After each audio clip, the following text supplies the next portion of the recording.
ગોંડલના યુવરાજસિંહ જાડેજા વિરુદ્ધ અખિલ ગુજરાત વિદ્યુત કામદાર સંઘનો પ્રતિકાર, બિન આધારભૂત આક્ષેપો માટે કાયદેસર કાર્યવાહી કરો। ગોંડલના યુવરાજસિંહ જાડેજા વિરુદ્ધ અખિલ ગુજરાત વિદ્યુત કામદાર સંઘનો પ્રતિકાર, બિન આધારભૂત આક્ષેપો માટે કાયદેસરની કાર્યવાહી કરો। ભરૂચ કલેક્ટર કચેરી ખાતે આજે અખિલ ગુજરાત વિદ્યુત કામદાર સંઘે ગોંડલના યુવરાજસિંહ જાડેજા વિરુદ્ધ આવેદનપત્ર આપ્યું।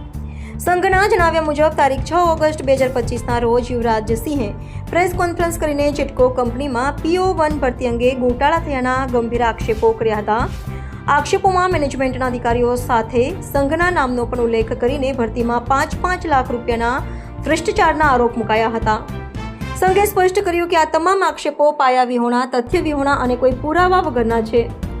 અખિલ ગુજરાત કામદાર સંઘ ઉર્જા વિભાગમાં 50,000 કર્મચારીઓમાંથી 35,000 સભ્યો ધરાવતું રાજ્યનું સૌથી મોટું ટ્રેડ યુનિયન છે।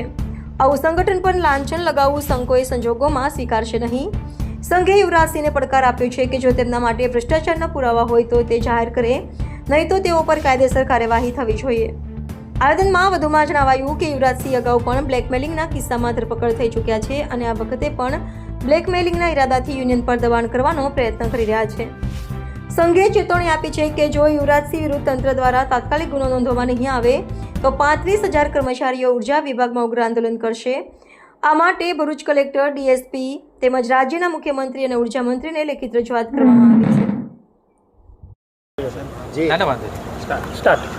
ચિરાગ શાહ, અખિલ ગુજરાત વિદ્યુત કામદાર સંઘના ગુજરાતના સેક્રેટરી જનરલ ટેક, આજ રોજ અમારા અખિલ ગુજરાત વિદ્યુત કામદાર સંઘ વિરુદ્ધ એક યુવરાજસિંહ જાડેજા કરીને કોઈ વ્યક્તિ છે ગોંડલના, એમના દ્વારા તારીખ 6/8/2025ના રોજ અમારા ગુજરાત ઉર્જા વિભાગના જેટકો કંપનીના PO1ની ભરતી બાબતે એમના દ્વારા એક પ્રેસ કોન્ફરન્સ કરી અને એક સ્ટેટમેન્ટ આપેલું હતું કે આ ભરતીમાં ગોટાળા થયા છે અને એ ગોટાળામાં મેનેજમેન્ટના અધિકારીઓ સાથે અખિલ ગુજરાત વિદ્યુત કામદાર સંઘ એટલે કે AGVKS યુનિયન પણ એની સાથે સંડોવાયેલું છે અને 5-5 લાખ રૂપિયાની આમાં ગોબાચારી થઈ છે એવા એમના દ્વારા પાયા વિહોણા, તથ્ય પુરાવા વગરના, કોઈપણ જાતના પુરાવા વગર એમના દ્વારા આક્ષેપ કરવામાં આવેલા છે।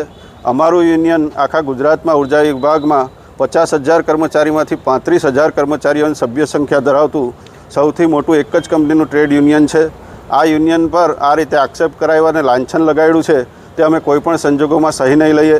યુવરાજસિંહ પાસે જો આના પુરાવા હોય તો એ જાહેર કરે અને જો એમ ના કરે તો અમે આજે આખા ગુજરાતના દરેક જિલ્લાઓમાં આજે અમારા અખિલ ગુજરાત વિદ્યુત કામદાર સંઘ તરફથી આખા ગુજરાતમાં અમારા હોદ્દેદારો, ઉચ્ચ હોદ્દેદારો દરેક જિલ્લા ઓફિસે જિલ્લા કલેક્ટરશ્રી અને DSP સાહેબના માધ્યમથી અમે ગુજરાતના મુખ્યમંત્રીશ્રી, ગૃહ રાજ્યમંત્રી તથા ઉર્જા મંત્રીશ્રીને અમે આવેદન આપીએ છીએ કે આ યુવરાજશ્રી અગાઉ પણ બ્લેકમેલિંગના કિસ્સામાં એમની ધરપકડ થઈ છે।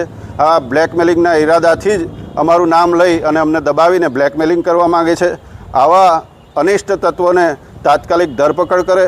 જો એમ કરવામાં નહીં આવે તો અમારા ગુજરાતના 35,000 કર્મચારીઓ ઉર્જા વિભાગના અમે ઉગ્ર આંદોલન કરતાં પણ ખચકાઈશું નહીં। એની તાત્કાલિક ધરપકડ થવી જોઈએ, એના વિરુદ્ધ ગુનો નોંધાય।